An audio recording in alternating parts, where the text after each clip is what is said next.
My name is Kale Vorn, and my hands are shaking as I record this message. I have served as an ambassador on the Galactic Council for 43 cycles. I have seen wars begin and end. I have watched civilizations rise from dust and fall back into it. But what happened in that council chamber 3 days ago has broken something inside me that I do not think will ever heal. I need to tell you what I saw. I need someone to know, in case I do not survive what comes next. It started on a quiet morning. The Great Hall of the Galactic Council was full, as it always is on Judgment Days. 412 civilizations sit in that room. Some are tall, some are small, some breathe air and some breathe gas, but all of us share one purpose. We keep the peace. We settle disputes before they become wars.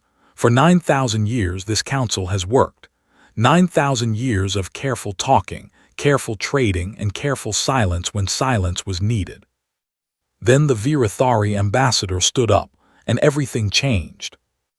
The Virathari are an old species, older than most. They look like tall insects, with hard shells the color of dried blood and 6 long limbs that click when they move. Their empire holds more than 80,000 warships. They are not the largest power in the galaxy, but they are the most feared. They do not negotiate. They do not forgive. When they want something, they take it, and the council usually finds a way to look the other way. High Marshal XSSDEC did not come to negotiate that day. He came to give an order. His translator hissed and crackled as he spoke, and his words filled the chamber like cold smoke. "We claim the Kepler system," he said. "It belongs to us by ancestral right. The young species called humans must leave it. They have 30 rotations to remove themselves and all their property. If they do not, we will remove them ourselves." I felt a strange chill when he said the word humans. It was not fear, it was something else. Something I could not name yet. Humans are new to this galaxy. They joined the council only 40 years ago, given observer status because they had just learned how to travel faster than light. They are small creatures, soft and warm, with only 4 limbs and round faces that show every emotion they feel. They are polite. They smile a lot. They bring gifts to council meetings. Most delegates think of them the way you might think of a child who has wandered into an adult meeting. Curious. Charming, a little bit silly. I had always liked the humans. Their ambassador, Dr. Alina Brooks, was a kind woman who remembered the names of everyone she met. She would ask about my family. She would bring small foods from Earth to share, sweet things wrapped in colored paper. She was the last person in that chamber I expected to bring trouble. But when High Marshal XSSDEC finished his demand, every eye turned to her. The humans had only 1 seat on the council, and she filled it. Now she had to answer for her whole species.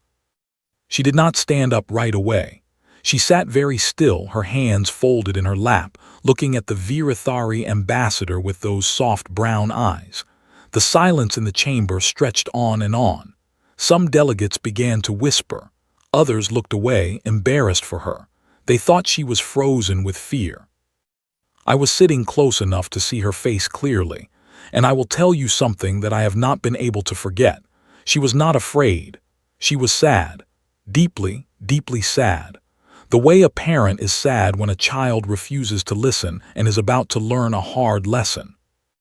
Beside me sat the oldest delegate in the council, an elder of the Korathi people named Velnes. The Korathi lived for 2,000 years, and Velnes had served for 900 of them. He had seen everything. He had survived the Great Silence War. He had been there when the council was first formed.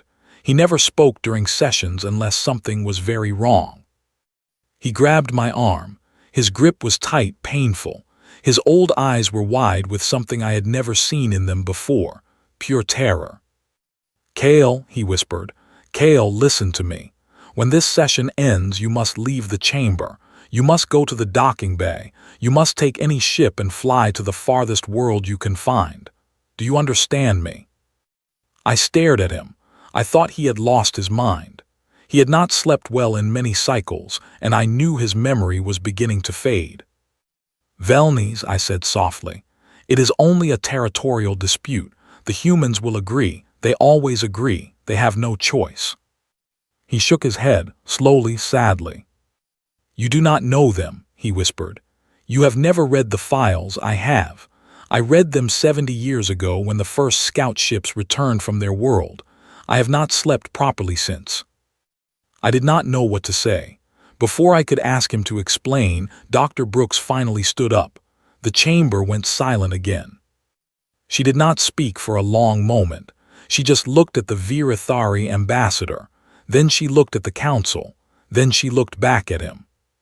When she finally spoke, her voice was so quiet that the translators almost missed it. "High Marshal," she said, "I want to make sure I understand you correctly. You are giving my people 30 days to leave the Kepler system, and if we do not leave, you will use your fleet to remove us. Is that what you are saying?" "That is exactly what I am saying," the Virathari replied. His mandibles clicked in what passed for a smile among his people. "I am giving you a chance to live. A small species like yours should be grateful for that." She nodded slowly. She seemed to be thinking very carefully about her next words. "I see," she said. "Then I have an answer for you." The whole chamber leaned forward. I held my breath. Velnys closed his eyes and began to murmur a Korathi prayer. Dr. Brooks took a small breath, and then she smiled. It was not a pleasant smile. It was not the warm smile she gave when she handed out her sweet wrapped gifts. It was something else, something old, something that did not belong on her gentle face. It was the smile of someone who had been waiting a very long time for a question to be asked, and was now relieved that it had finally come. "We accept your challenge," she said. "May whatever you believe in be kind to you in the days ahead, because we will not be." She sat down. She folded her hands again. The chamber was silent. For a moment no one moved. Then the Virathari ambassador laughed. It was a horrible clicking sound like dry sticks breaking. Several other delegates joined in. They thought it was a joke. They thought the small, soft human had made a brave but empty speech. I did not laugh. Velnys did not laugh. We looked at each other, and in his ancient eyes I saw the truth of what had just happened. Something terrible had been set in motion, something that could not be stopped now. The session ended. The delegates filed out, still chuckling about the humans and their funny show of courage. The Virathari ambassador walked past Dr. Brooks and made a rude gesture with his mandibles. She did not react. She just gathered her papers and walked out quietly like she always did. I caught up with Velnys in the hallway. He was walking quickly, faster than I had seen him move in years. "Velnys, wait," I said. "Please explain to me. What did I just see? What is wrong with you?" He stopped. He looked around to make sure no one was listening. Then he pulled me close and spoke in a voice so low I had to strain to hear it. "Kale," he said, "I am going to give you advice now, and I want you to listen carefully. Go to the archive. Ask for file series 87. Tell them I sent you. They will not want to give it to you. Tell them it is an emergency. Read what is in those files. Read every word." "What are they?" I asked. "They are the Council's secret studies on Earth and its people. Studies that were ordered to be hidden because reading them caused too many delegates to resign. 2 of the 3 delegates who read them ended their own service within a week. One of them went home and would not speak for the rest of her life." I felt cold, very cold. "And the third?" I asked. Velnys looked at me with eyes full of pain. "The third was me," he said, "and I have been afraid every single day since." He walked away then, leaving me alone in the great marble hallway. The afternoon light was streaming through the tall windows, painting golden patterns on the floor. It should have been a beautiful sight, but all I could think about was the smile on Dr. Brooks's face. The way her gentle features had shifted, just for a moment, into something I had never seen before. I thought about the Virathari fleet, 80,000 warships, the most powerful military force in this part of the galaxy. I thought about the humans, their few hundred small ships, their soft bodies, their polite manners, their warm smiles. The math was clear. The Virathari would win. The humans would either flee or be destroyed. That was how these things always went. And yet I could not shake the feeling that I had just watched something far worse than a war begin. I had watched a door open, a door that should have stayed closed, a door that the humans themselves had been guarding patiently for 40 years, waiting to see if anyone would be foolish enough to knock on it. The Virathari had knocked. I walked toward the archive that evening with shaking legs. The sun was setting outside, turning the council towers blood red. I should have gone home. I should have called my children. I should have done anything except walk into that archive and ask for File Series 87. But I had to know. I had to understand why an old man who had seen 900 years of galactic history was now terrified of a species that smiled too much and brought sweet candies to meetings. The archive clerk was a small gray creature with too many eyes. When I told her what I wanted, all of her eyes blinked at once. She did not move for a long moment. "Are you sure, Ambassador?" she finally asked. "That file series is restricted, very restricted." "Velnes of Korath sent me," I said. "He said to tell you it is an emergency." She did not ask any more questions. She simply turned and walked into the back rooms. When she returned, she was carrying a heavy data crystal in both of her thin hands. She placed it on the desk between us and pushed it toward me slowly, as if it might bite. "Read it in the private chamber," she said. "Not at home, not in your office, here. And when you are done, return it to me directly, not to any other clerk, just me." I took the crystal. It felt warm in my hand, though it should have been cold. "One more thing," she said as I turned to leave. She would not meet my eyes. "Do not read it before bed. You will not sleep again for a long time if you do." I walked into the private reading chamber. I locked the door behind me. I sat down at the table. I placed the crystal into the reader. The screen lit up. The first page appeared. The title was written in plain galactic standard, 3 simple words. "The Humans of Earth." I took a deep breath. I began to read. And as I read, the chill that had begun in my chest during the council session spread through my entire body. I read for hours. I forgot to eat. I forgot to drink. I forgot that the sun had set and risen again outside. By the time I finished, I understood why Velnes had told me to run. I understood that the Virathari were already dead. They just did not know it yet. And I understood, with a sickness that filled my whole soul, that the galaxy I had known for 43 cycles was about to end. Not in fire, not in war, but in a quiet, terrible understanding that would settle over every council chamber, every embassy, every throne room from one end of the spiral arm to the other.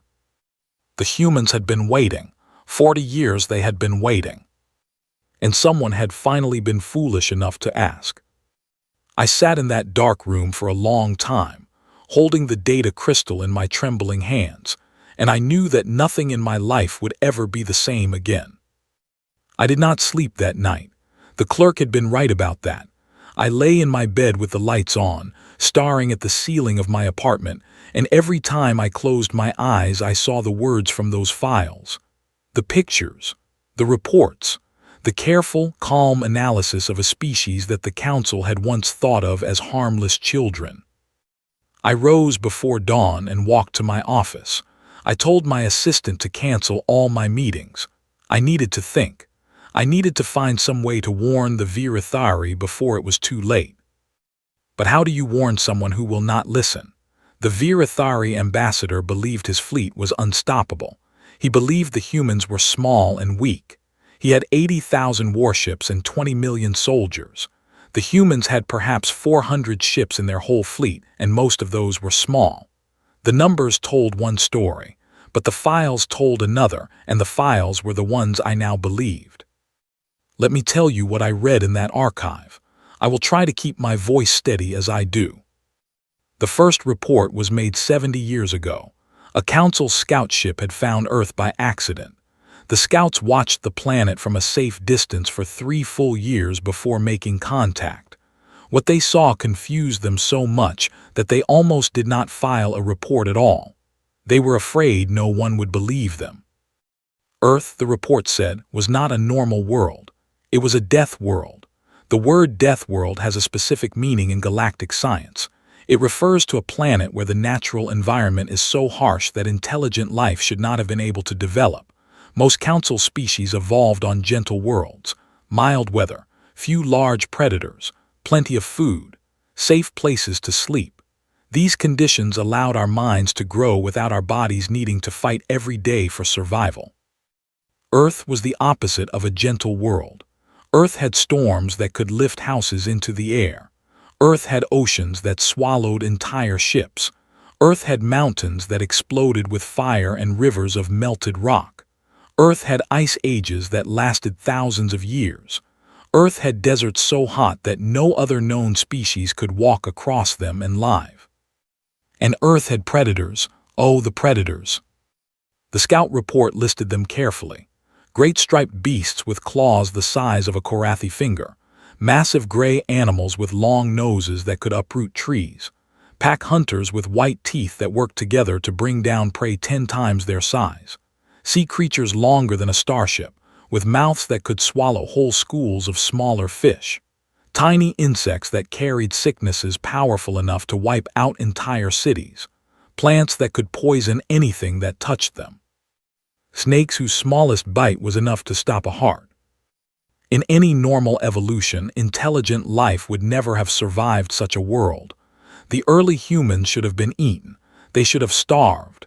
They should have frozen. They should have died of sickness. Every test of survival the universe could throw at them, they should have failed. But they did not fail, they won. The report described how the early humans hunted. They did not have claws. They did not have great teeth. They did not have armor. They were soft, slow creatures with no natural weapons at all. By every rule of nature, they should have been prey, not predators, but they had something no other animal on their world had. They had patience, and they had cleverness, and they had something the scouts could not quite name but which they tried to describe in the report. They called it relentlessness. Here is how the humans hunted in the early days before they had any tools at all. They would pick a single animal from a herd, a fast animal, an animal that could easily outrun them in a sprint, and then they would simply start walking, not running, walking. They would follow that animal for hours, then for a day, then for 2 days. They would not stop. They would not turn back. They would not lose the trail. They walked on their 2 long legs while the animal ran on its 4 shorter ones, and they did not need to be faster. They only needed to never stop. And eventually, after enough hours, the animal would collapse from exhaustion, and the humans would walk up to it calmly and take it. When I read this, I had to set down the data crystal and breathe for a long moment. I tried to imagine being that animal, looking back over my shoulder and seeing the humans still coming, sleeping for a few hours and waking to find them walking up the hill behind me, running again and again until my legs would no longer move, and then seeing them arrive with no anger, no excitement, just calm purpose, doing what they had decided to do. No other species in the galaxy hunts that way. None. Most predators give up if their prey escapes the first attack. Humans do not give up. Humans see giving up as a kind of moral failure. The report continued. It described how the humans had spread across their entire planet, walking thousands of miles on their own feet, crossing deserts and mountains and oceans. They had reached every corner of their world before they had even invented the wheel. They had survived ice ages by hunting the great hairy beasts of the cold north. They had survived burning sands by learning which plants held water inside them. They had survived in places where no other thinking creature could live. And then they had begun to build. The second report covered the history of human warfare. I almost did not read this part. The clerk's warning came back to me, but I had to know. I made myself open the file. I will not describe everything I read. Some of it I cannot describe even now. The humans had fought wars among themselves for thousands of years. They had developed weapons of frightening creativity. They had built weapons that could destroy whole cities in a single moment. They had built diseases as weapons. They had built machines that flew through the air and rained destruction down upon their enemies. They had built machines that swam under the sea and waited for years, ready to release their power at any moment. And here is the part that froze my blood. After every great war, no matter how many of them had died, no matter how much had been destroyed, they rebuilt, faster than before, stronger than before. They learned from each war and made the next one more efficient. Other species, when faced with such losses, would have given up or settled into permanent peace. The humans did not. The humans treated each war as a lesson. They took notes. They wrote books. They taught the next generation how to fight better. There was one period in their history the report called the Cold War. For 40 years, two large groups of humans held the entire planet in a state of fear. Both sides had enough weapons to end all life on Earth. Both sides knew this, and both sides spent 40 years preparing to use those weapons if necessary. They built thousands and thousands of them. They placed them in hidden locations all over the planet, under the sea, in the deserts, deep beneath the mountains. They kept them ready, every minute of every day for 40 years. No other species in the galaxy has ever done this. No other species could have done this. The mental strain of holding such weapons ready for 40 years would have broken the minds of any council species. The humans did not break. They simply continued. They built schools and raised families and went to work, and meanwhile the weapons waited under their feet ready. The conclusion of the report was written in the careful language that council analysts use when they are trying to control their emotions. It said this. I will quote it exactly, because I have read it so many times that I have it memorized. Humans do not surrender in the manner understood by other species. When threatened, humans escalate. When cornered, humans become more dangerous, not less. There is no observed upper limit to the destruction humans are willing to cause in defense of their own kind. We recommend that no council species ever engage humans in military conflict. We recommend this with great urgency. We recommend this permanently. I sat back in my chair when I finished reading that. The sun was rising outside. I had been in that archive for 10 hours. My eyes burned. My head ached. But I was not finished. There was one more file in the series, a small one, just a single page. It was dated only 12 cycles ago, much more recent than the others. It was titled Observed Human Preparation. I opened it. This report was different. It was not about ancient history. It was about right now. It said that the council had been quietly watching the humans since they joined as observers, watching to see what they did with their new access to galactic technology, watching to see how they behaved. What the council had observed was this. The humans had not built more colonies. They had not expanded their territory aggressively. They had not started trade wars or political conflicts. By every visible measure, they were a peaceful and quiet species. But they had been building, quietly, carefully, in places where no one was looking. The report described things the analysts had only glimpsed, things they could not fully describe because the humans had hidden them well. There were factories in deep space where the humans were assembling something the size of small moons. There were research stations on dark worlds where strange energy signatures were being recorded. There were ships in the human fleet that did not appear in any official register, ships that came and went from secret places, ships that no one was allowed to inspect.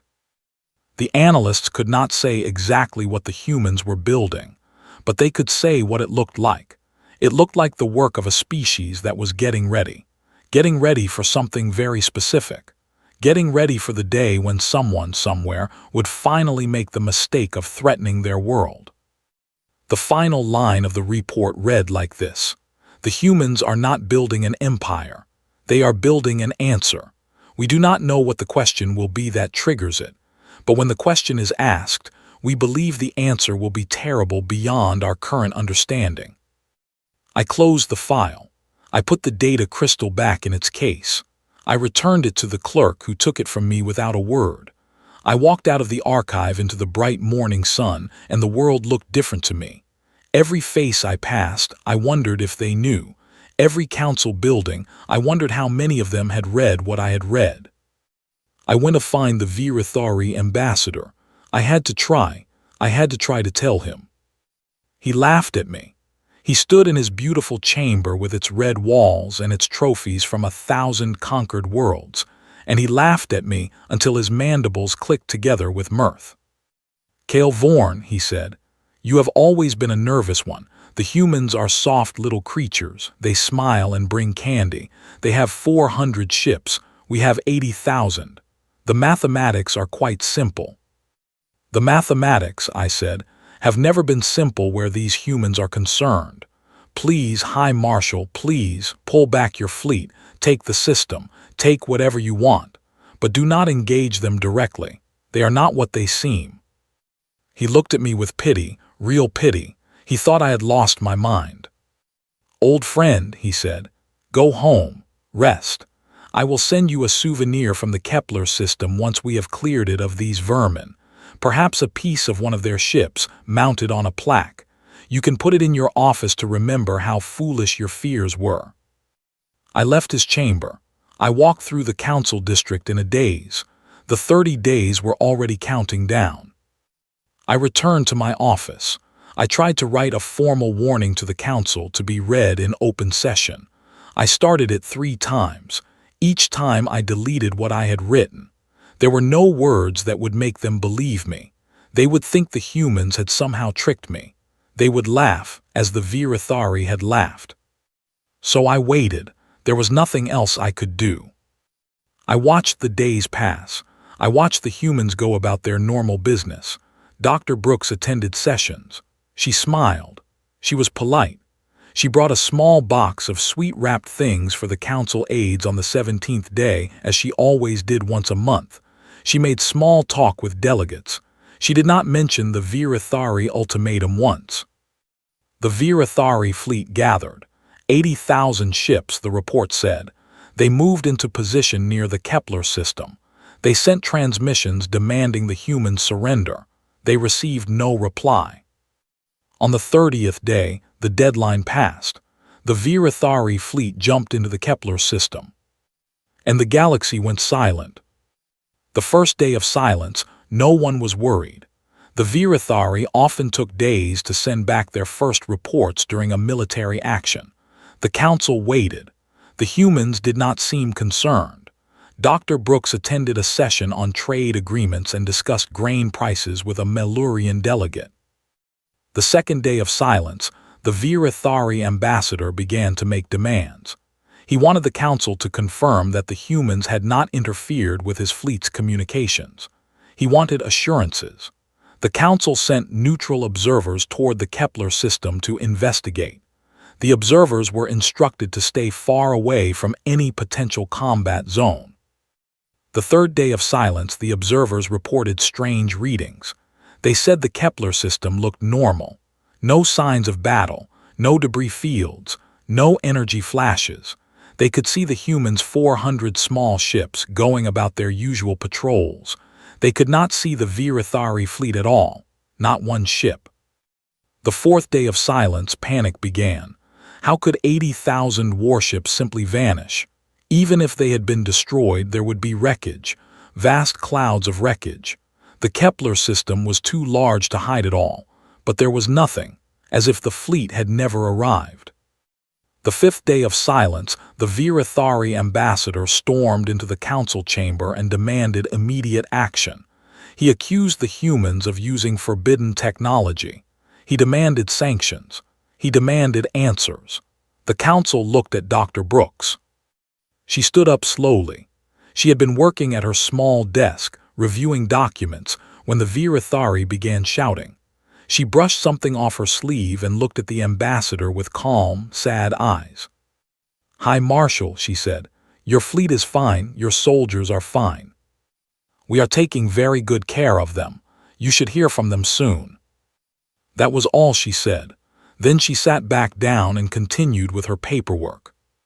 The Virathari ambassador looked as if he had been struck by lightning. His chitin actually changed color, fading from deep red to a kind of gray. He opened his mandibles to speak, but no sound came out. He sat down heavily in his seat. He did not say another word for the rest of the session. The 6th day of silence, I could not stop walking. I paced through my apartment. I paced through the hallways of my embassy. I paced through the gardens outside the council building. What did she mean, taking care of them? Where were the ships? Where were the soldiers? The Virathari fleet had been the largest single force ever assembled in the recent history of the galaxy. 20 million crew members, 80,000 vessels, and the humans were taking care of them. The 7th day of silence, something else happened.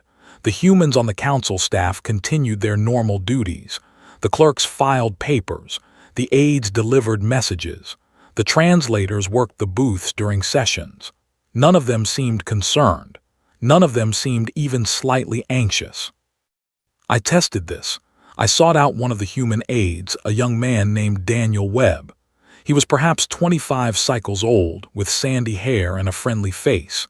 He worked in the documents office. I had spoken with him many times over the past 2 years.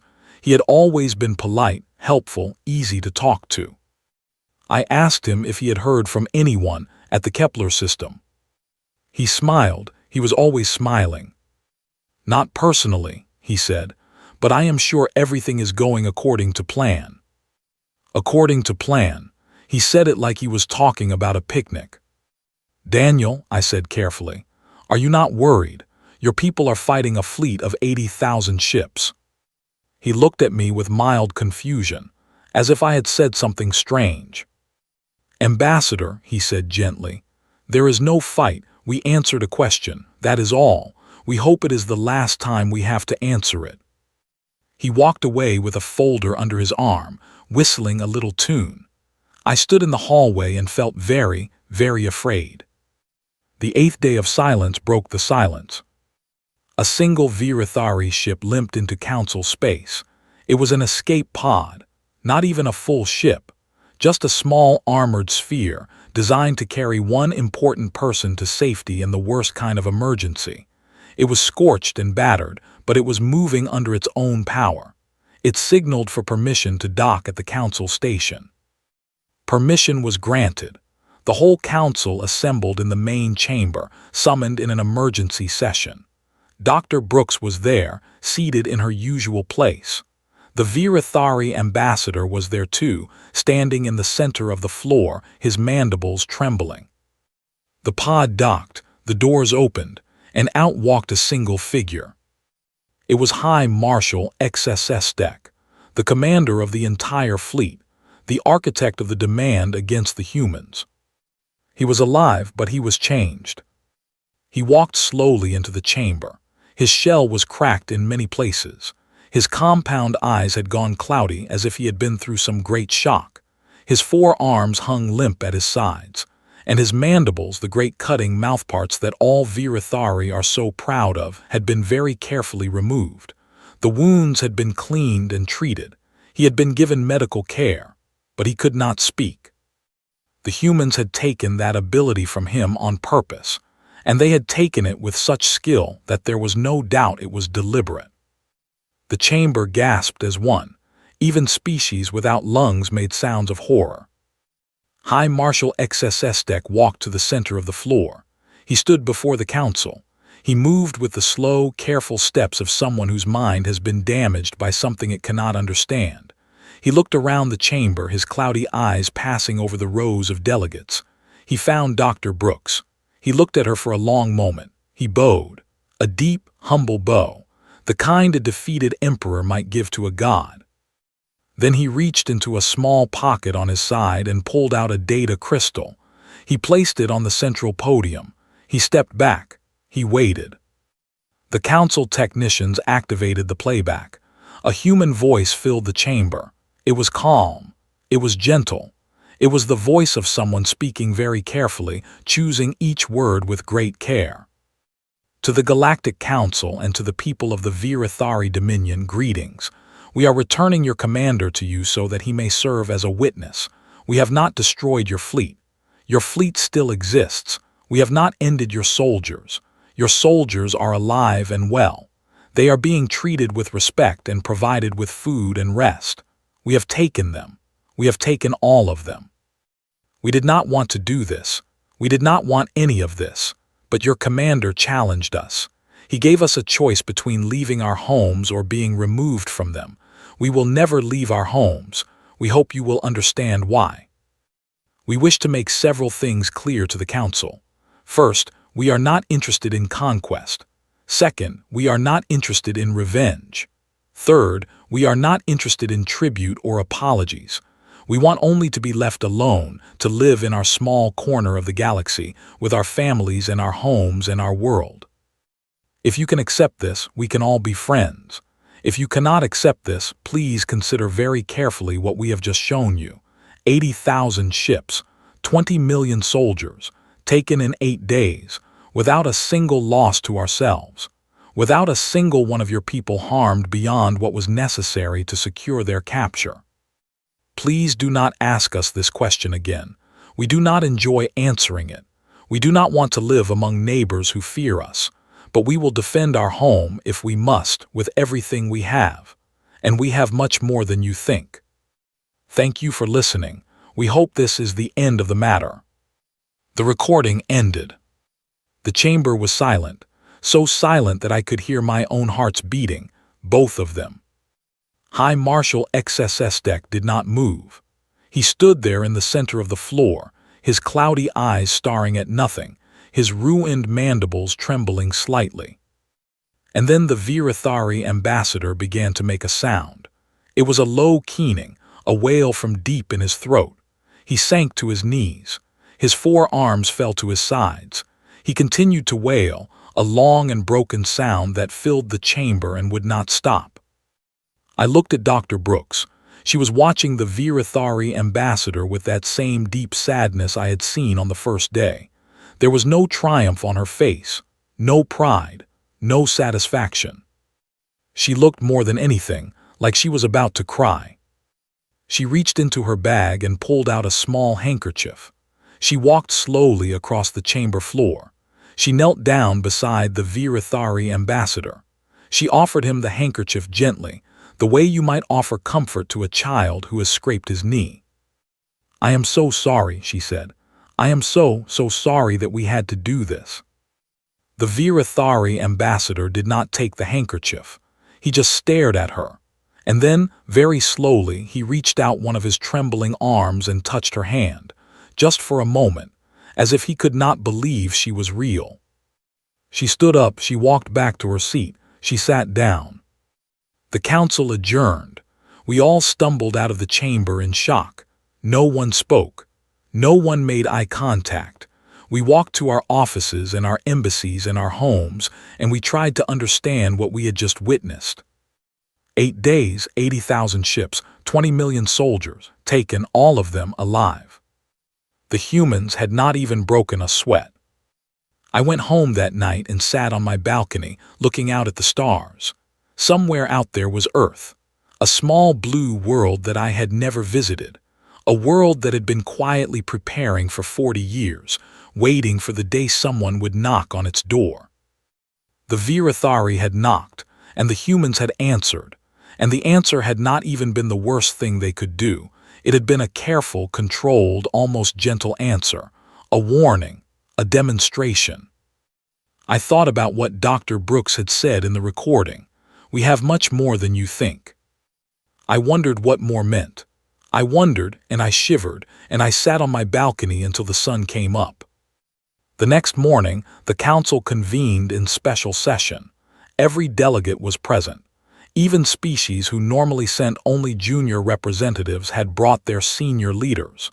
The chamber was packed. Dr. Brooks stood up. She had agreed to brief the full council on what had happened at the Kepler system. She had warned us that some delegates might find the briefing difficult. She had suggested that any delegate who wished to leave should leave now.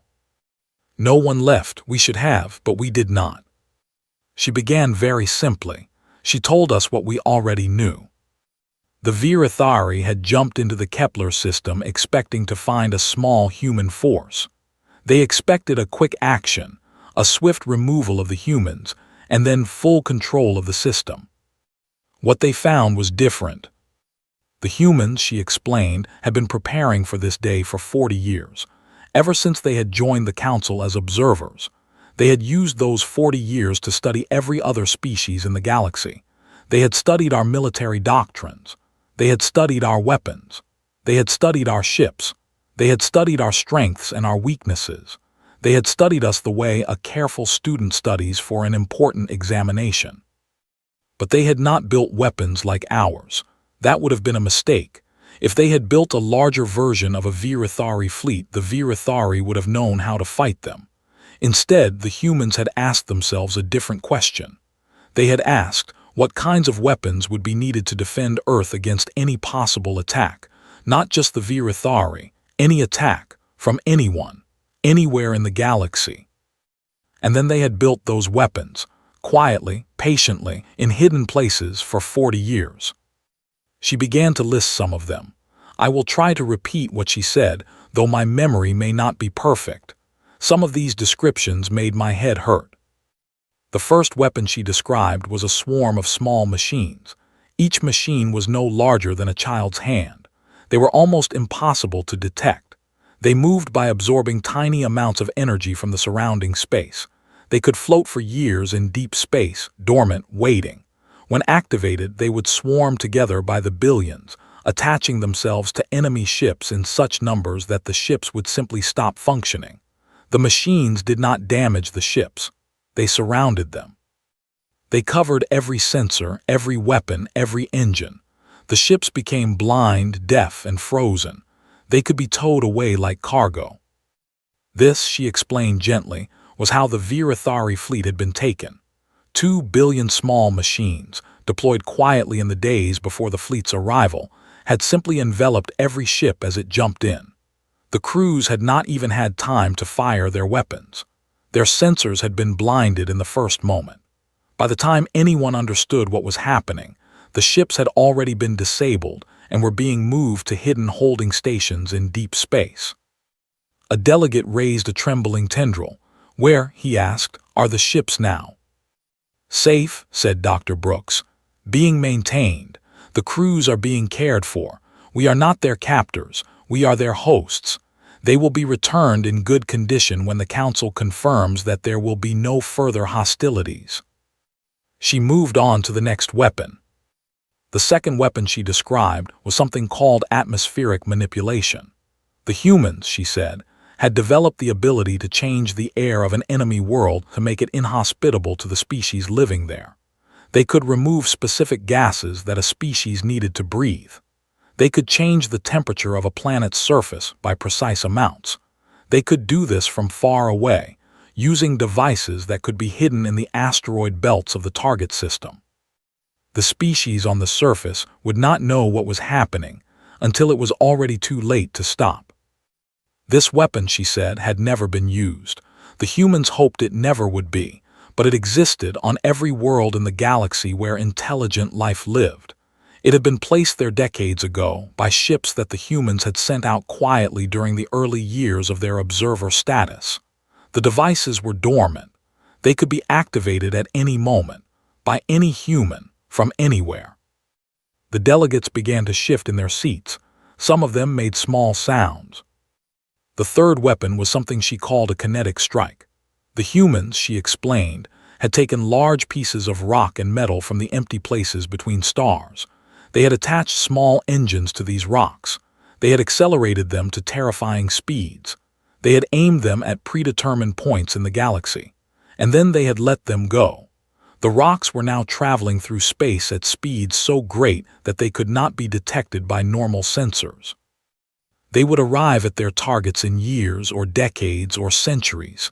The humans had fired them long ago. They were already in flight, right now.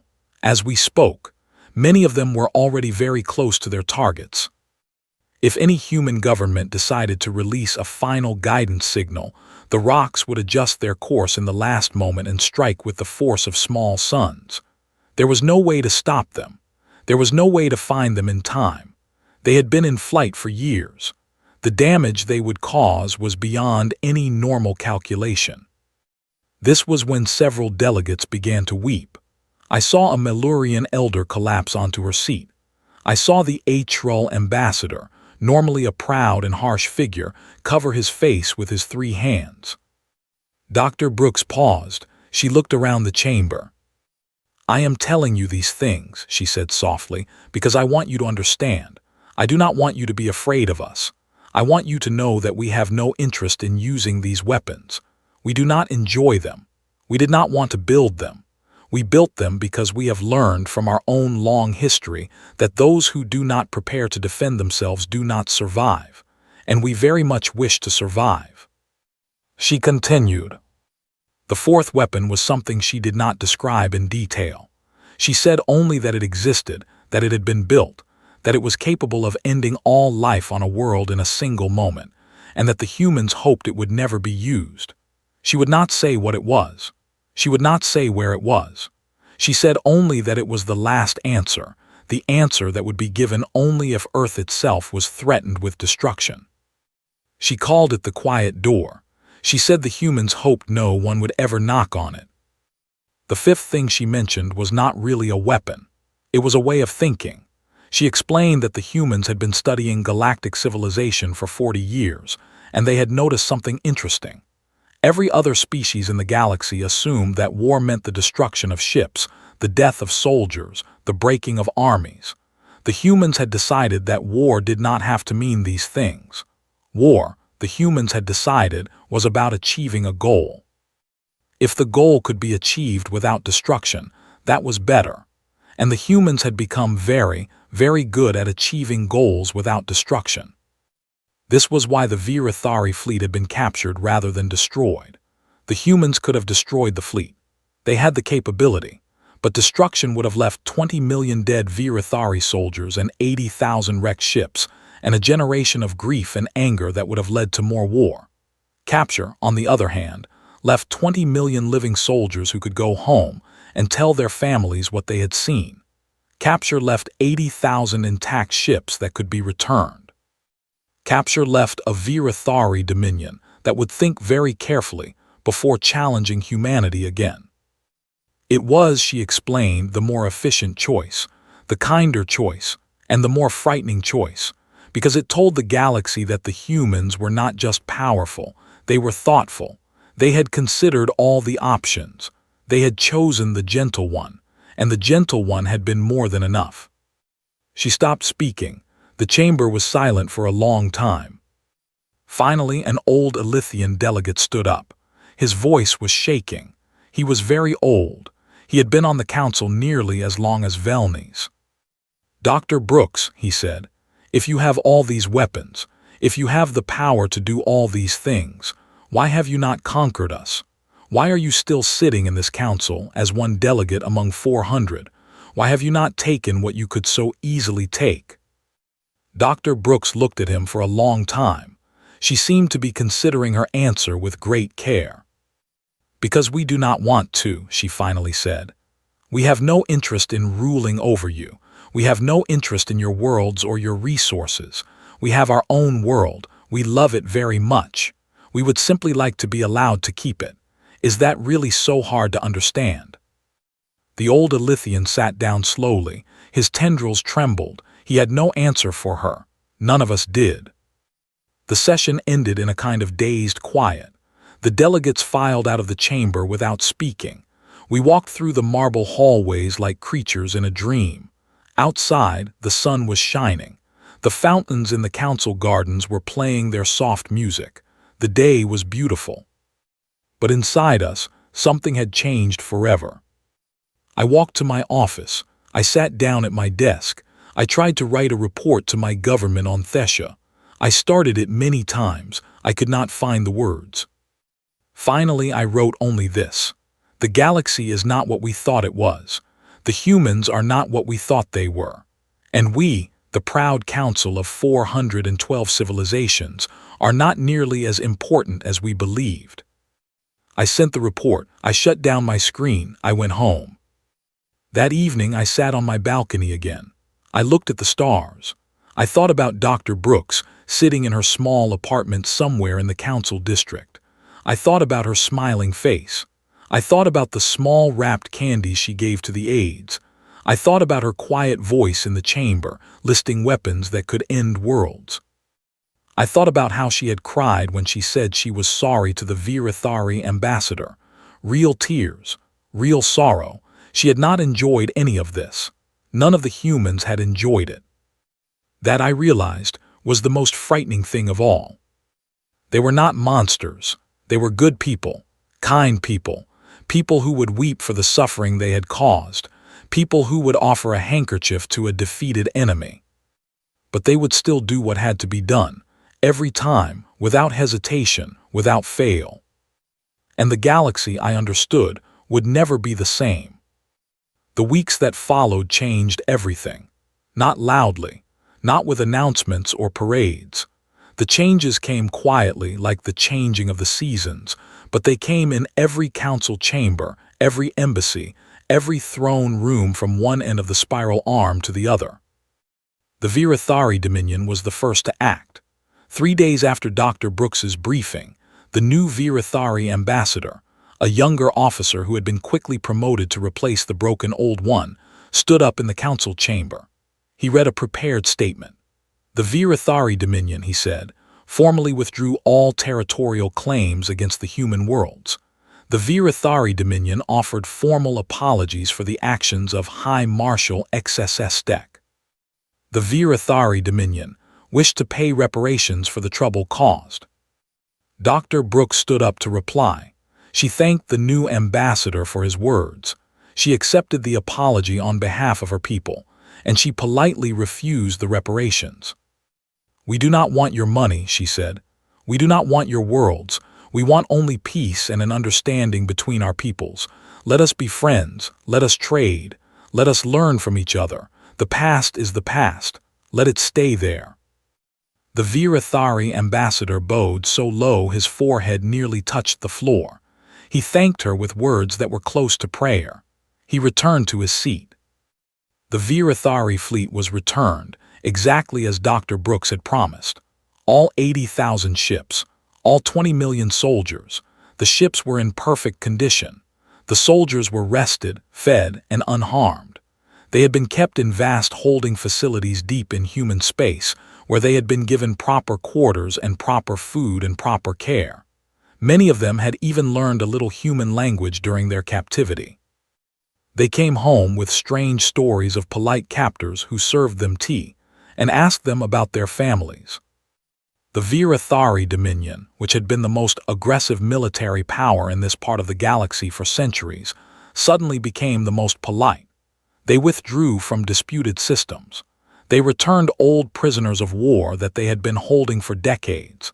They sent gifts to neighboring civilizations that they had been threatening for years. They signed peace treaties they had refused to sign before. Other powers noticed.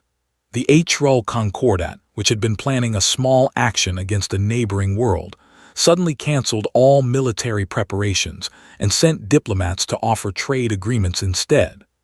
The Black Spire Collective, which had been threatening trade routes for as long as anyone could remember, suddenly began to honor every treaty they had ever signed. The Drenari Hives, who had refused to participate in council sessions for over 100 years, suddenly sent a full delegation with apologies for their long absence. None of these changes were demanded by the humans. The humans never said a word. They never asked for anything. They simply continued to do their normal work in the council, attending sessions, smiling at delegates, bringing small candies to share with the aides on the 17th of every month. But the galaxy understood. The galaxy understood without anyone needing to say it. The age of casual aggression was over. The age of throwing one's weight around was over.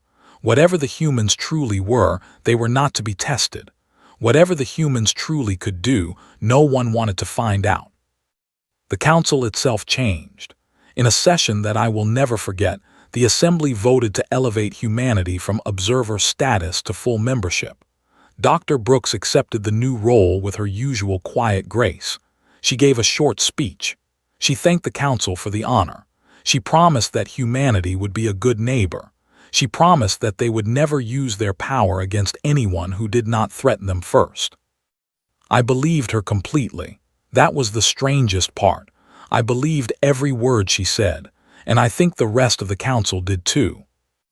Dr. Brooks served on the council for several more cycles after that.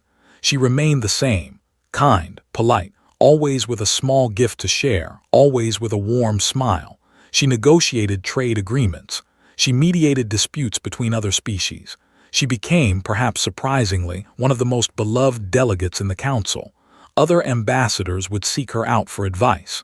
They would invite her to their embassies for tea. They would ask her opinion on their problems.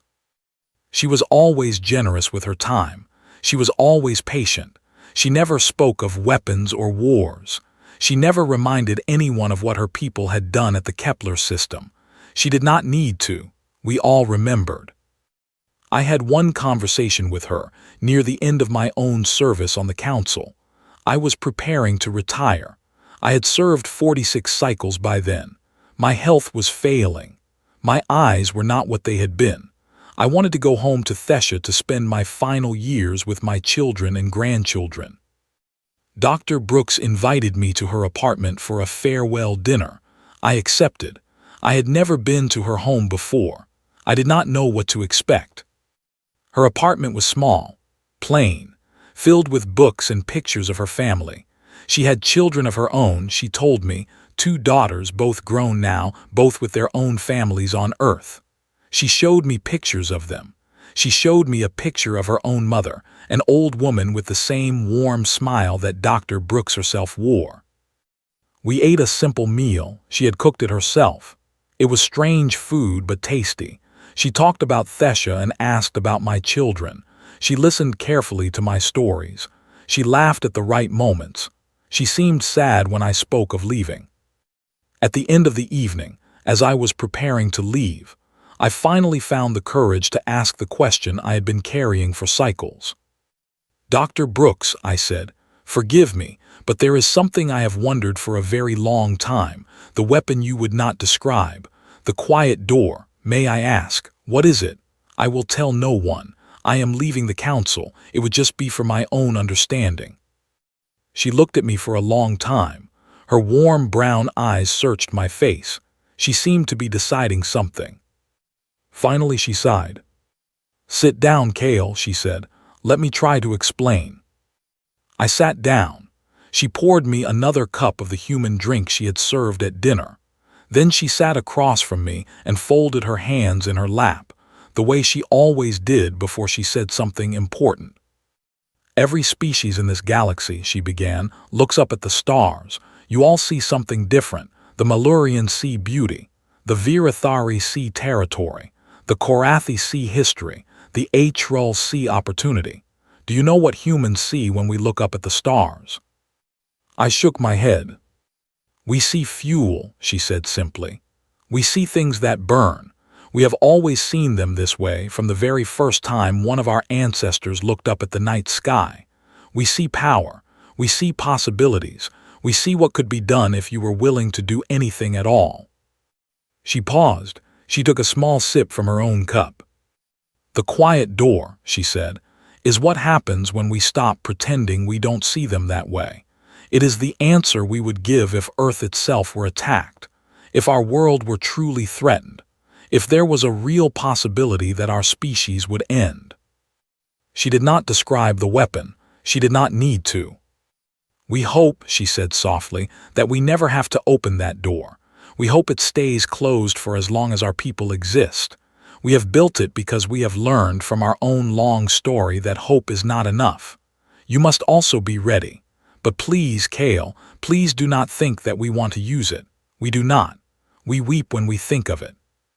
We pray that the rest of the galaxy will simply let us be. I nodded. I could not speak. My throat had closed up. She walked me to the door of her apartment. At the threshold, she did something I did not expect. She hugged me. A short, gentle hug the way humans do with their friends. I had never been hugged before. It was a strange feeling. Warm, almost comforting. Be well, Kale Vorn, she said. Live the rest of your days in peace. Tell your grandchildren about the galaxy you have known. Tell them that the humans are not their enemies. Tell them that we want only to be friends. Will you tell them that? I will tell them, I promised. She closed her door. I walked out into the night. I went home to Thessia a few weeks later. I retired from the council. I moved into a small house near the sea, where the waves of our pale green ocean lap against the rocks each morning. My children come to visit. My grandchildren play in the garden. I am old now and my eyes grow dim, but I am happy here. Every evening when the sun sets, I walk down to the shore and look up at the sky. I find the small blue star where the humans live.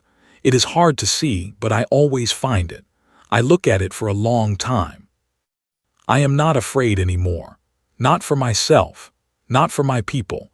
The galaxy is at peace, and the peace is real, and it is built on something so simple that it almost makes me laugh when I think about it.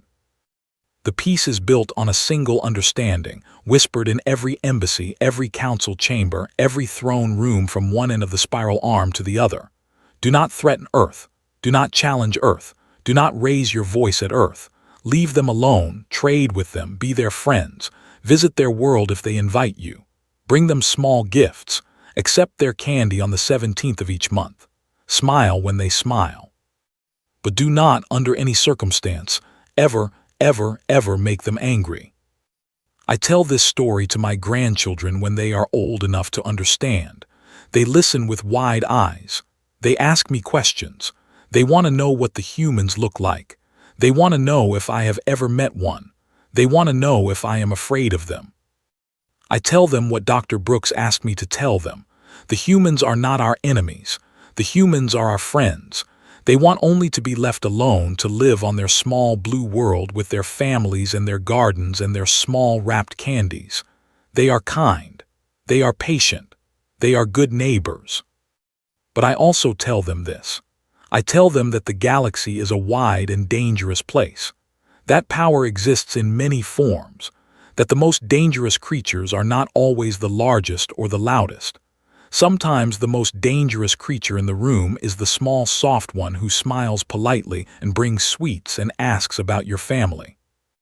I tell them to be kind to the humans, to be respectful, to be honest, to honor every agreement made with them. And I tell them, above all, to never, ever knock on the quiet door. The stars are bright tonight as I finish this recording. The sea is calm. My grandchildren are sleeping in the next room. Tomorrow we will go fishing together, and I will teach the oldest one how to mend a net. Life is good, life is peaceful, the galaxy is at rest.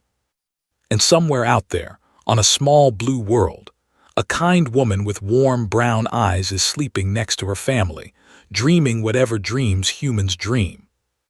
May she sleep well. May her people sleep well. May the quiet door stay closed for 10,000 years and 10,000 more after that. This is Cale Vorn, Ambassador, retired. This is my final word on the matter. May my grandchildren remember it. May their grandchildren remember it. May we all remember what we have learned. Do not challenge Earth. Just leave them alone. That is all, that is everything. Good night.